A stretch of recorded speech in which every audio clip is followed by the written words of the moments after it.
নজর রাখবো পরবর্তী সংবাদে।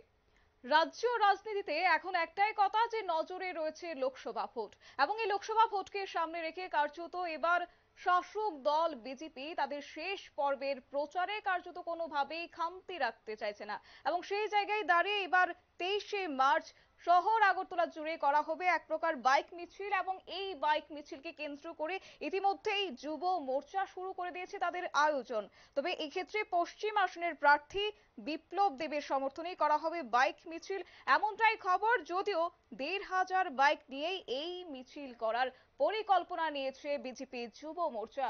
এই বিষয়ে বিস্তারিত জানার চেষ্টা করব, আমাদের সাথে রয়েছে প্রতিনিধি অঙ্কিতা বর্ধন, কি বলছে শুনবো। অঙ্কিতা, লোকসভা ভোট সামনেই রয়েছে এবং এই ক্ষেত্রে এক প্রকার শেষ পর্বেরই প্রস্তুতি প্রায় চলছে বলেই চলে, তো সেই ক্ষেত্রে বাইক মিছিল সম্পর্কে আরো কি কি বিস্তারিত রয়েছে যদি একটু বলো। দেখো, ইতিমধ্যেই কিন্তু নির্বাচনী যুদ্ধে অবতীর্ণ প্রত্যেকটি রাজনৈতিক দল। আর সেই নির্বাচনী যুদ্ধে প্রত্যেকটি রাজনৈতিক দল থেকে এক ধাপ এগিয়ে রয়েছে শাসক দল বিজেপি।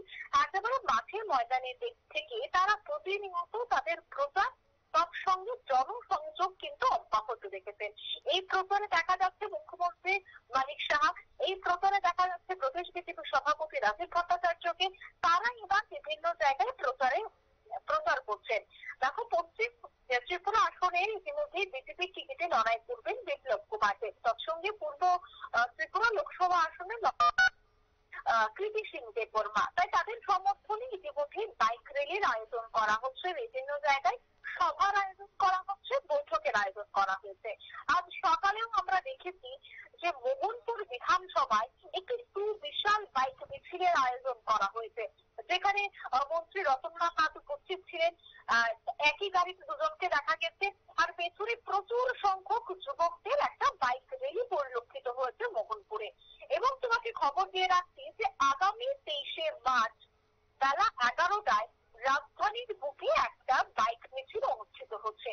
আর এই বাইক মিছিলে হাজারো হাজারো বিজেপির যারা যুব মোর্চার নেতৃত্বরা রয়েছেন বা যুব মোর্চার কার্যকর্তারা রয়েছেন, তারা সেই বাইক র্যালিতে অংশগ্রহণ করবেন। সময় দেওয়া হয়েছে ঠিক সকাল 11টা। আর সেই বাইক র্যালিটি শুরু হবে রবীন্দ্র শতবার্ষিকী ভবন প্রাঙ্গণ থেকে। সেখান থেকে বাইক র্যালি শুরু হবে, পুনরায় এই রবীন্দ্র ভবন প্রাঙ্গণে এসে শেষ হবে।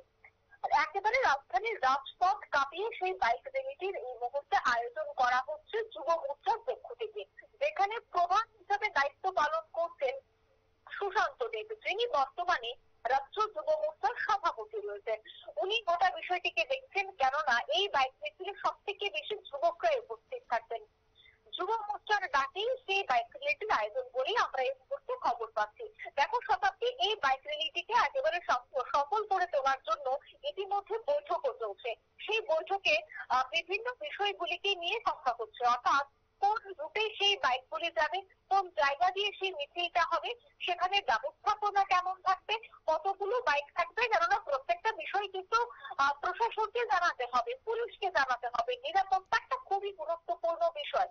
তাই একদমই, অসংখ্য ধন্যবাদ অঙ্কিতা। কথা বলছিলাম আমাদের প্রতিনিধি, নিয়ে নিচ্ছে ছোট একটি বিজ্ঞাপন বিরতির, সঙ্গে থাকুন।